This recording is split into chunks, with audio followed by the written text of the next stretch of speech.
I don't buy it for a second, Ed, I'll be honest with you. I really think that there's so much misinformation.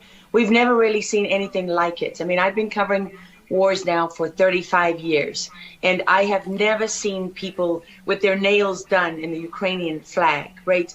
I mean, we're being corralled into this box where we either have to hate Vladimir Putin and believe everything evil that's said about him and love Ukraine, and there's no in between. And that reminds me a lot of, you're either, you know, a white supremacist, or you go with the Democrat narrative on everything under the sun.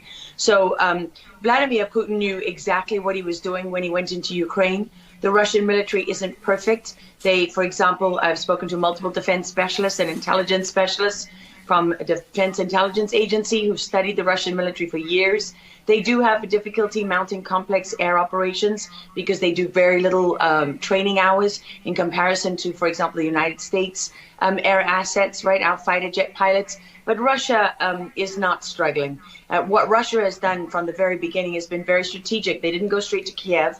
They went to all those bioweapons laboratories that are scattered all over the country. Some of them they built, so they know where they are. They've known where they are since the Soviet Union, because under the Defense Threat Reduction Program, we went in after the fall of the Soviet Union and supposedly turned those facilities from bioweapons labs into public health labs. Although, you know, these days it's hard to believe anything that our leaders tell us, because they've lied about COVID, they lied about Russia collusion, they lied about the Ukraine impeachment trial, and there's so much more going on in Ukraine that nobody is talking about. You see such dishonesty when it comes to the history of Ukraine. You see dishonesty when it comes to the Azov battalion, which is funded by the US and NATO. I mean, you can find pictures of them online holding up the NATO flag and the swastika at the same time. Their own emblem contains the black sun of the occult, which was a Nazi SS emblem. And it also contains the sideways, you know, lightning insignia of the SS. I mean, this is on throughout the Ukrainian military. You can see that black sun of the occult on their body armor, even on the female soldiers who are paraded in front of the world as being, you know, such an example of Ukraine's independence and spirit and nobility. Even they are wearing the black sun of the occult. And, you know, the White House wants you to believe, well, this doesn't matter, it's just a small number of troops. It's not true. The Azov battalion has been murdering its way through eastern Ukraine. We don't want to admit this. This was why Crimea voted for independence. This is why Crimea wanted to be with Russia. Because we in the media, in the Western media and in the West, won't acknowledge the reality of what's gone on. Western Ukraine backed the Nazis. It was a headquarters for the Nazi SS. The CIA under Alan Dulles actually gave immunity from prosecution to the Nazis of Ukraine from the Nuremberg trials. So there's a long history of the United States and our intelligence agencies funding and arming Nazis in Ukraine. These are not like new neo-Nazi groups that sprung up. These are the actual Nazis from the Second World War, who, if you go back to the Nuremberg trials, said that they were planning for a 1,000-year Reich. And so you have to really wonder, as you look at this, when you know that the CIA sponsored the Color Revolution in Ukraine in 2013 and 14, that they selected Ukraine's leaders, go to Victoria Nuland's leaked phone conversation where she and the US ambassador are deciding who can lead Ukraine.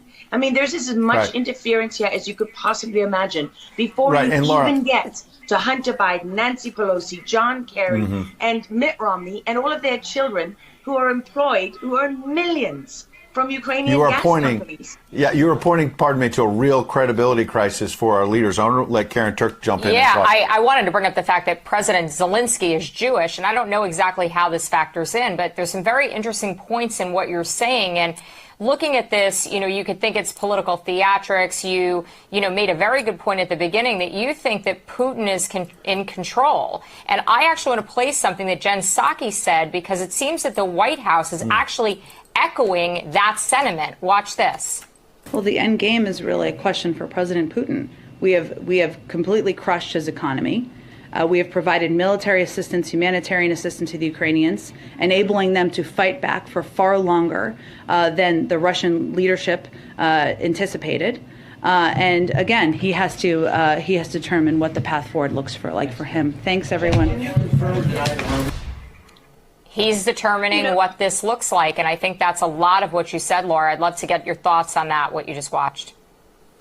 What troubles me about the moment that we're in is that we have such a selective and a narrow reading of history. You know, President Zelensky may be Jewish, but he's not the only one in this who suffered during the Second World War, whose ancestors suffered, right? I mean, look at Putin. How many relatives did he lose in the siege of St. Petersburg? People don't know their history. They don't know what made Vladimir Putin. And I'm not I'm not defending him. I don't need to defend Vladimir Putin. My job as a journalist is to try to understand what is the truth here. I don't like being lied to.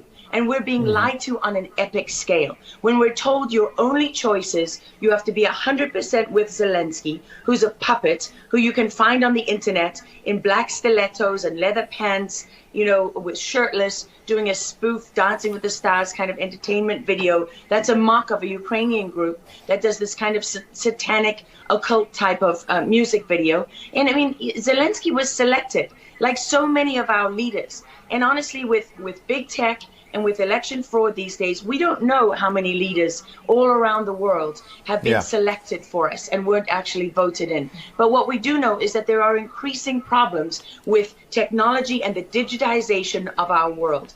Because look at what's happening with COVID. Look at what has happened globally. We are fighting the same battles all over the world. To pretend that this war is about Russia and Ukraine is just a barefaced lie. If Putin has been warning for 15 years that he is not going to stand by while the globalists take over the world, build bioweapons facilities and whatever else they're doing in Ukraine, Ukrainian oligarchs. Ukraine has been a center of money laundering for, you know, many of the leaders in this country. For how long? Billions of US dollars have been laundered through Ukraine, and we say nothing about it. These are our tax dollars. I mean, before the impeachment trial, had you ever heard of anyone in the United States, I mean, us bringing in foreign governments to the White House for anti-corruption training? I mean, does nobody question these things? Why do we not question them? We have an idiot like Lieutenant Colonel Vindman, who goes at the impeachment trial and sits there as a lieutenant colonel. He didn't even make colonel. And he's telling the president of the United States what his policy should be. You have a traitor in the form of Maria Yovanovitch, who was Obama's ambassador, who's telling Ukrainian government officials, don't listen to the will of the American people. Don't listen to the election results. We are the true leaders of America. I mean, and then people object when the woman isn't even fired. She's given a cushy job for life at Georgetown University at the expense of the U.S. taxpayer. And we're told that the president of the United States cannot say to his foreign counterparts, you know, that we want you to look into something. But Joe Biden, he can withhold as much aid as he wants to. I mean, there's so much hypocrisy and dishonesty here.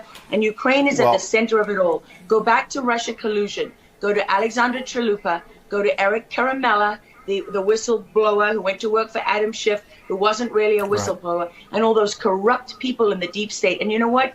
The deep state isn't a theory. It's not a conspiracy theory. It's an actual deep state. Look up the SES, the Senior Executive Service, because when that bureaucracy was ushered into law in the United States of America, that's when we got a bunch of unelected bureaucrats pulling the strings behind the scenes. And these are the people that keep lying to us.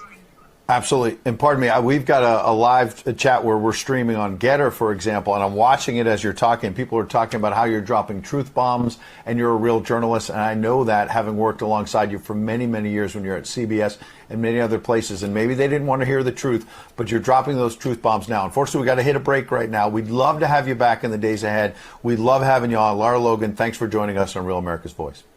Thank you so much. All right. Well, we'll certainly have her back.